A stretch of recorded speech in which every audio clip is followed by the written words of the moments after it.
그러면 지금 그럼 지금 말씀하신 거 지금 들어있으니까 우선 교학사 그 얘기를 조금 더 해보시죠. 네. 지금 조금 얘기했던 것처럼 지금 교학사의 교과서에서 많이 지금 지적되고 있는 것 중에 한 가지가 바로 이 일제강점기 기술에 대한 우편향적인 시각입니다. 네, 이 부분에 대해서 조금 더 한번 자세하게 한번 좀 말씀 한번 해주시죠. 말씀하시면 제가 보충하도록 하겠습니다. 현재 역사 선생님들이 또 늘 이제 아이들 가르치는 내용들이 있기 때문에 좀 이렇게 단순화시켜서 좀 말씀을 좀 드리는 게 좋을 것 같습니다. 일단 지금 상당 부분이 이제 저희들이 일본 역사 교과서가 이제 문제가 많다라고 하는 지정의 근거가 일단 일제가 한국의 식민지 지배를 통해서 근대화를 앞당겼다라는 역사 기술에 대해서 우리가 굉장히 비판적으로 얘기를 해왔죠. 그건 철저히 왜곡이다.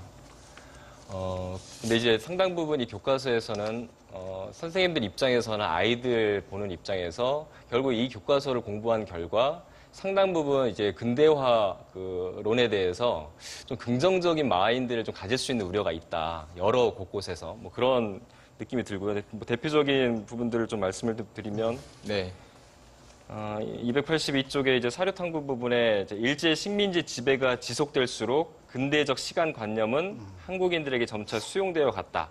이렇게 좀 표현이 되기도 하고요. 283쪽에 이제 교통통신 이제 공간관념의 변화라는 단원인데 이 부분에서도 이제 자급자족적인 경제관념의 변화가 일어나고 더 넓은 시야에서 생각할 수 있는 계기가 제공돼 사람들의 생활이 바뀌게 되었다. 뭐 이런 표현도 있고요. 뭐 여러 가지 있겠지만 한 가지만 더 말씀드리면 일제강점기의 사회 경제적 변화라는 주제로 되어 있는 부분인데 이게 1930년대 이제 명동거리의 모습들을 좀 사진으로 보여주면서 오늘날 우리나라의 도시 모습과 큰 차이가 없다. 이러한 명동거리의 생활 모습은 당시 우리나라 사람에게 어떻게 다가왔을까라는 걸로 이제 질문 형태로 되어 있습니다. 상당 부분 아이들 입장에서 이 내용을 그대로 봤을 경우에는 식민 통치가 상당 부분 우리들한테 긍정적인 영향을 줬다라는 걸로 인식할 우려가 충분히 있다라는 겁니다. 그래서 상당 부분의 기술 내용들이 일찍 식민지의 어떤 근대화론의 일정 부분을 수용한 것이 아닌가라는 것이 이제 현장 선생님들의 이제 의견이라는 것이죠. 한번 반론 한번 제가 좀 그래서 마침 이 자리를 잘 만들어 왔는데요. 두 분 교수님이 지필진이니까 제가 A, B 퀴즈를 낼게요. 두 분 지필진이 각자 쓰신 건데. 권 교수님하고 두 분 교수님. 이 교과서를 제가 타이핑을 해놓고 이거 어떤 분이 쓴 거지? 내용이 똑같습니다. 방금 시공간의 변화. 식민지 시대에 일제가 들어와가지고 철도를 놨더니 철도를 통해서 하루에 어디를 가기도 하고 공간의 변화 이런 걸 통해서 여기 뭐라고 썼냐? 자급자족적 경제관념의 변화가 일어나고 뭐 만주 일본 등지로 여행이 가능해졌으며 또 여기 보면 많은 사람들이 세계가 더욱 가까이 있음을 깨닫게 됐다. 이 두 교과서가 두 분 교수님들이 쓴 두 교과서가 똑같이 기술돼 있는데 여기다가 저자 이름을 바꾸면 이거는 문제가 있다고 그러고 저자 이름이 한 교수님이면 이건 바람직한 역사관이라고. 저는 대한민국 인터넷이 좀 코미디가 개그 콘서트가 이런 콘서트가 따로 없다 할 정도로 똑같이 써놓고 똑같은 내용을 가지고 말이죠. 어떻게 이렇게 평가를 할 수 있는지. 그러니까 A 교과서가 지금 그 교학사 교과서를 말씀하시는 건가요? 모르죠, 지금. 모르죠, 지금. 좀 똑같죠. 똑같은 내용이죠. 자, 제가 여기서 말씀드리겠습니다. 여기 미래인입니다. 이럴 정도로 이 미래인이고 이게 교학서입니다. 이 부분이 뭐냐면은 그 일제 시기의 사회상의 변동을 얘기한 거거든요. 그러니까 사회상의 변동에 있어서는 사실은 기존 교과서들하고 교학서 교과서하고 별로 차이가 없어요. 그런데 지금 방금 말씀하신 대로 교학사 교과서가 썼다고 한다면은 그거는 무조건 다 친일이고 다른 교과서가 쓴 거는 친일이 아니다 이렇게 보는 건데 사실은 미래인 교과서가 오히려 구조적으로 친일적인 내용을 썼더라고요. 그게 뭐냐면은 이겁니다. 제가 봤는데 이게 인구 성장률보다 더 높게 국민 총생산이 증가했다. 몇 쪽입니까? 그러면서 일제의 투자와 개발이 이루어졌고 그럼으로써 일본 자본주의의 성장이 도모되었다. 이러한 식의 내용을 담고 있어요. 저도 봤습니다. 자, 그런데 제가 제 말씀을 조금만 들으세요.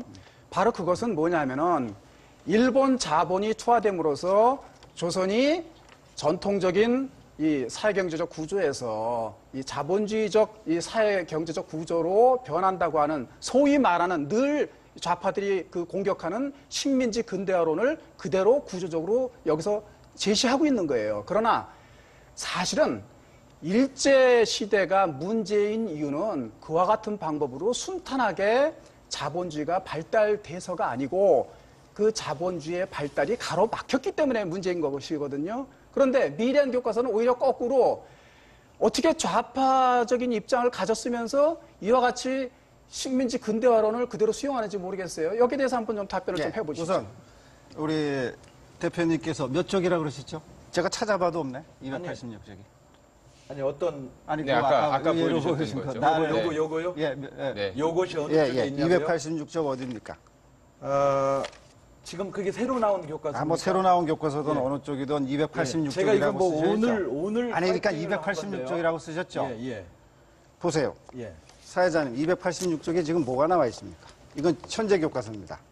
지난번에 제가 지금 쓰고 있는 거 아니 제가 286쪽이 뭡니까? 네. 자, 다르죠? 제가 찾을 테니까 하여튼 제가 일단 다른 교과서를 이렇게 보고 했을 리가 없지 않습니까? 아니 그런데 우선 미래 인용부터 잘못됐다는 게 문제고 네. 한번 좀 찾아보고 계시죠. 찾아봐요. 근거가 이렇게 네, 불확실하니까 아무래도 제가 자꾸 아까 보여달라고 나왔었던 그러는 거고 얘기니까요. 보세요. 네. 지금 이거는 교육과정에 의해서 식민지의 음과 네. 양을 다 같이 쓰라라고 하는 교육과정이 있습니다. 저희들이 교과서를 쓰는 이유는 일단은 아무리 잘 쓰려고 노력해도 채택이 되지 않으면 교과서가 되지 못해서 학생들과 접하지를 못하니까 네. 국사편찬위에서 제시한 검정 기준을 충실히 따릅니다. 심지어는 그것을 따르기 싫어도 따라야 돼요. 왜? 그것을 따르지 않으면 탈락의 중요한 요소가 되니까. 그래서 그것을 이제 사실은 사실대로 써주되 진짜 중요한 것은 자꾸 그 권선생님이나 대표님께서는 한쪽만 자꾸 보고 폄하를 하는 거예요. 지금 여기 우리 사회자님 보시겠지만 다가오는 근데 그 양달과 음달 동시에 써져 있습니다. 한편에서는 그야말로 신여성, 신남성이 등장하지만 한쪽에서는 농민들이 비참하게 몰락해서 삶을 살고 있고 한쪽에서는 도시 토막민이 그야말로 노예보다도 못한 삶을 살고 있다. 이것이 진짜 식민실상의 어떤 것이 진짜냐라고 공정하게 보여주는 거지. 편향이 아닙니다. 그걸 자꾸만 부분만 보시고 전체로. 그 전에 교과서도 똑같이 썼어요, 저희가. 네. 그리고 식민지 경제개발 어떻게 볼 것인가를 가지고 지금 말하는 뭐 식민지 근대화론에 대한 뭐 여러 이야기를 할 것 없이 과연 식민지 경제개발이 누구를 위한 것이냐. 이거는 그 대한민국에서 훈장을 줬던 후세 다스지라고 하는 사람도 분명히 밝히고 있어요. 그분이 뭐라고 주장을 하냐면 조선 총독부가 주장하는 개발은 조선인의 행복과는 관계가 없다. 조선 농민들이 피와 땀으로 일궈낸 땅에서 수확한 쌀과 보리 등이 모두 일본으로 유출되는 것을 목격할 때 슬픔과 아픔만 늘어나. 이게 양심적인 일본인이 쓴 거예요. 이 사람 난 결코 친한 인사라고 보지 않습니다. 일본의 한국 통치의 비참한 실상을 일본 국민한테 정확히 알려서 일본 국민 스스로가 나쁜 짓을 범하지 않도록 하는 일본의 애국자예요. 근데 이러한 것들을 자꾸만 교과서를 분석할 때 지금 뭐 억울해 하시잖아요. 한쪽만 좋습니다. 보고서. 지금 그런데 그런 것들을 한철 제대로 교수님 지금 보지 말씀하신 거 다 받아들여요. 네.